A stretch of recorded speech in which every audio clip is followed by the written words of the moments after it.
I have another special for you, my fellow Going Medieval fans. Two players have, without knowing it, built almost the same settlement just out of different materials. Their ideas overlap in many places, starting with a huge square curtain wall spanning a large chunk of the map, then the inner wall protecting the main castle with an addition of moats and gates. These settlements have several other differences beyond the material from which they are built, but it is still an incredible resemblance. My name is Peter, and if you want me to show off your settlement or structure, send me your save file at the email address in the description, where you will also find a link to all my other videos about Going Medieval. Let's dig straight into the most obvious and so similar features of these two settlements, their huge curtain walls and moats. This is Night Hunt's settlement of Kensington with the limestone block low but expansive walls and a deep wide moat. He has even decorated parts of it which are under the main inner gates. The moat actually separates not just the main castle but the large church as well from the rest of the settlement.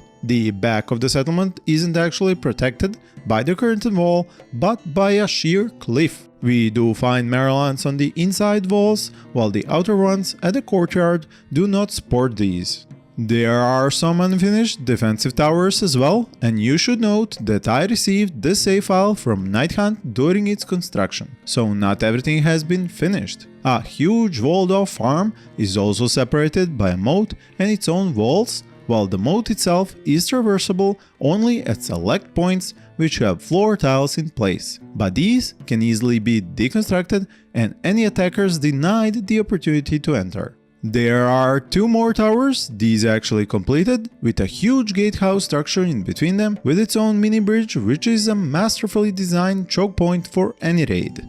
Besides a lot of decorations, the gatehouse also sports lots of places for archers to shoot from at the attackers, be it balconies with Marylands or windows. The inner part of the gatehouse has several layers of doors, and we can see a settler passing them right now. If we take the time to peel off the layers and go down to the foundations, we will find that the towers have staircases inside and the gatehouse actual workshops instead of guard stations. The main castle structure beyond the gatehouse has just one layer built so far, but it lays out the full building plan for you to check out and see its more future towers on the corners as well as specialized rooms in the middle. I am actually going to show you the settlement stats now before we go over to the main overview. The game mode is standard on a hillside map and hard difficulty, which has led to 2 raids, 30 dead attackers and even 1 dead settler, with 9 remaining.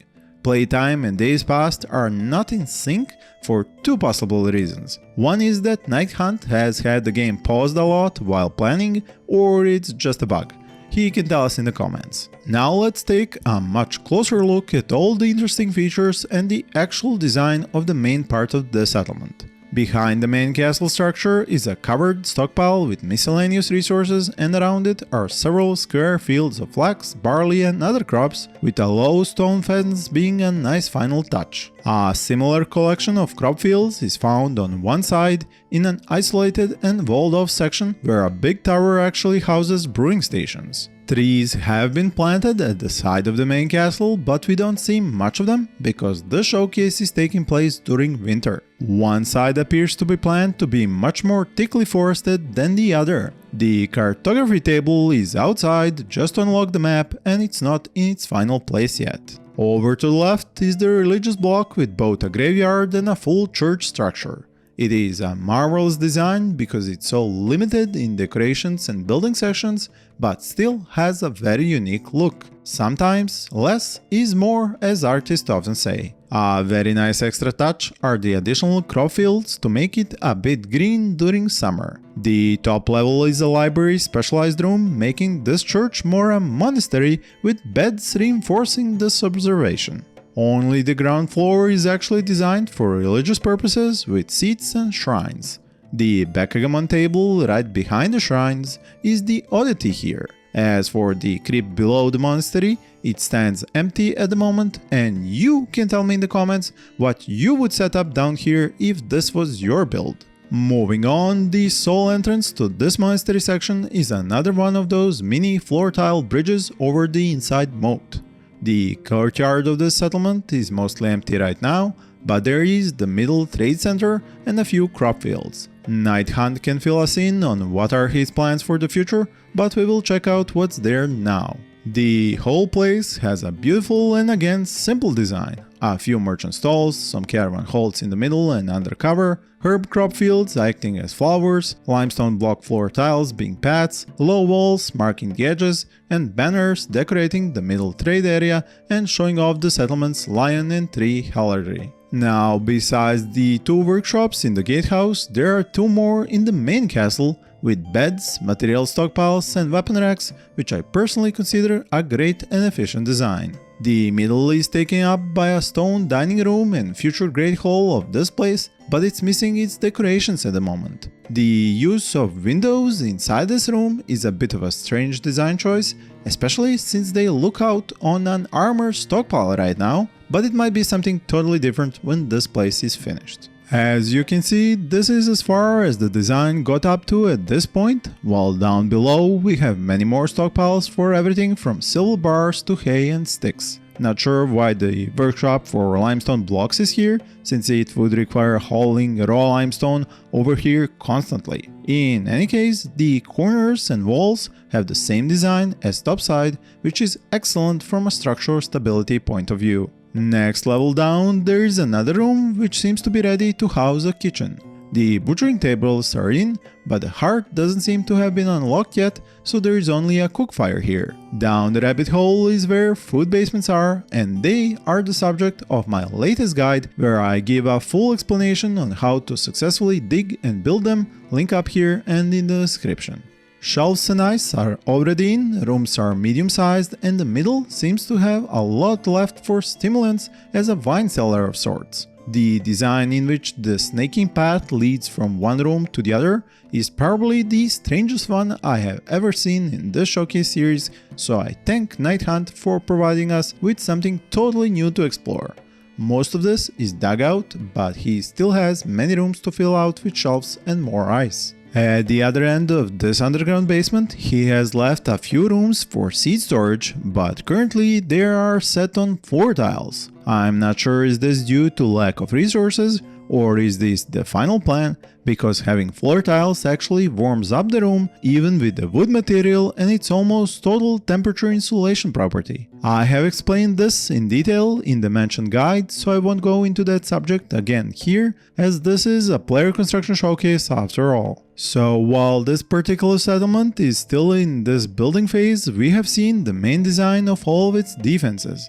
Will it have more, maybe an extra moat or upgraded external walls and towers? I don't know, but I will gladly revisit it in future when it's completed. One thing I didn't comment on before is the use of non-limestone roof tiles for structures, which I particularly like because the clay and hay break up the main grey color of all those limestone blocks. And that is precisely why we are now jumping over to a totally different color scheme in spring with lots and lots of wood and clay. This is Julie's settlement of CatsPaw, and it features not just the massive map spanning curtain wall just like the previous settlement, but it's twice as big, thick and tall, with Marylands and the addition of a moat the whole square length of it.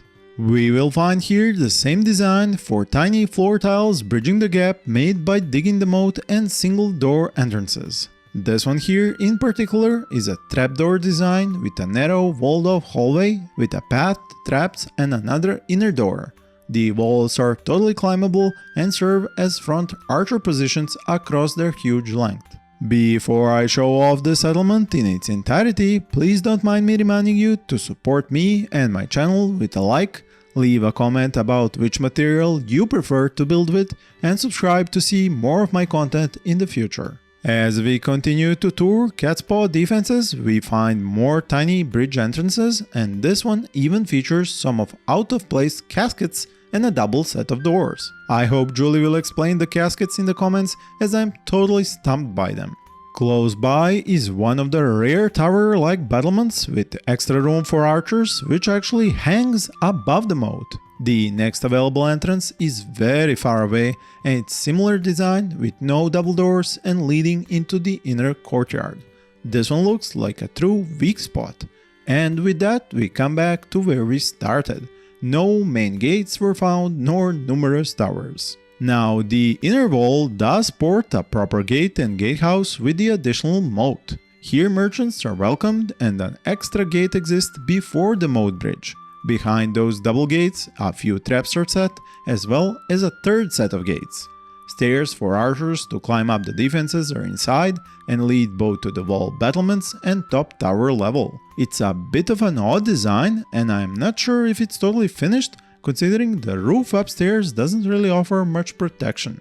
What I definitely didn't expect to find inside the inner courtyard, which has a lot of uneven ground, probably dug to build these clay walls, is a third moat, spanning a 2-tile wide floor tile bridge. Some farming is done here, but most is behind this last line of defense. The other side features another tower gatehouse with many more traps, but also 3 raised piers for getting rid of raider bodies. As you probably noticed by now, Julie runs a clean house. There are no bodies, armor or weapons lying around. What I loved about this tower is its murder hole in between 2 gate layers. Not only can the raiders be impaled by traps, but once the weaker floor tiles are deconstructed, they are stuck on the other side of the moat and can be shot like fish in a barrel from above.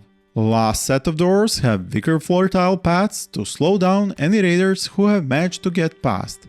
What would actually work even better is full stockpiles or berry bushes, as we learned from Luftwolf's castle back in episode 2. Link up here and below if you have never watched it. Now for the stats of the settlement: standard game mode, valley map and normal difficulty, and after 20 hours, almost 250 in-game days and 20 raids, 13 settlers still live and 2 have been lost. Wait a minute, 2? And we have 2 caskets? Well, that explains it. And that is all as opposed to the 170 defeated raiders. As for the middle of the settlement, there are several structures and underground rooms. This narrow one is an armor and clothing workshop with both shelves and floor stockpiles, which I consider overkill as they slow down settlers when filled, and armor racks are half filled with mostly helmets. The middle building reminds of a giant letter T, and its top is a library with all types of research tables and filled bookshelves in a long hall.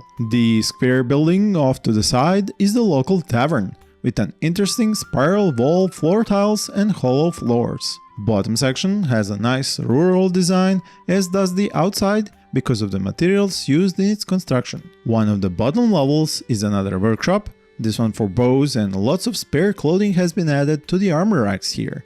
You can notice by now that a lot of these rooms are actually long corridors, and it is not a bad use of space. Outside are a number of skeps roofed for efficient production, a narrow tree grove, a large and well-stocked pile of raw resources, along with narrow crop fields of all kinds. But barley has another much larger field we saw earlier. Back to the building, the lower levels hold similar room types. In the middle is a library's lower section, to the side a mini brewery at the Great Hall/tavern, another room is being prepared for some special purpose here, with the other ones being workshops, but not all are well supplied with resources which should be fixed. One building we haven't visited up to now is a religious one out of clay and wicker with a unique design I haven't seen before. It reminds me of some ancient Egyptian or Babylonian temple designs. We have one more moat here, along with some dugout sections,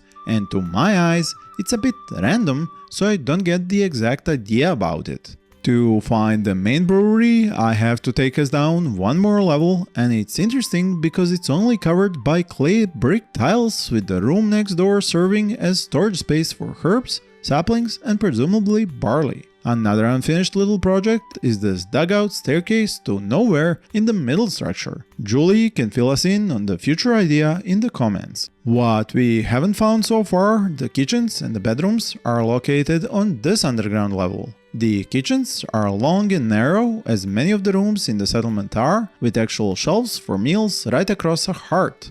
This isn't particularly good because the temperature regularly goes up to 25 degrees Celsius in the kitchens, and that makes any food spoil really fast. The triple doorway hides 2 full rows of armor racks with high quality clothing and helmets, a cartography table and a passageway to underground bedrooms. These are quite Spartan with just a bed and a brazier in each. I paused the game with more than a few sleeping settlers, and there is room for many more these big single 4x3 bedrooms. The other religious room is located here under some floor tiles, and while it has all the components, it is as Spartan as the bedrooms. The last level down is home to a narrow food basement, which is properly made with shelves on natural floor tiles, lots of supports for stability, and a passageway for travel. There is plenty of room to expand and dig more extra space for new food storages. With this level overview, we complete our tour of CatsPaw. You have seen two twin settlements which differ in a few details, but overall have an amazingly similar design built by two different players on their own without knowing they had the same idea. I have already received new settlements to showcase to you in the next episodes, and if you want me to take a tour of one of yours, my email is in the description below. Thank you for watching and happy gaming!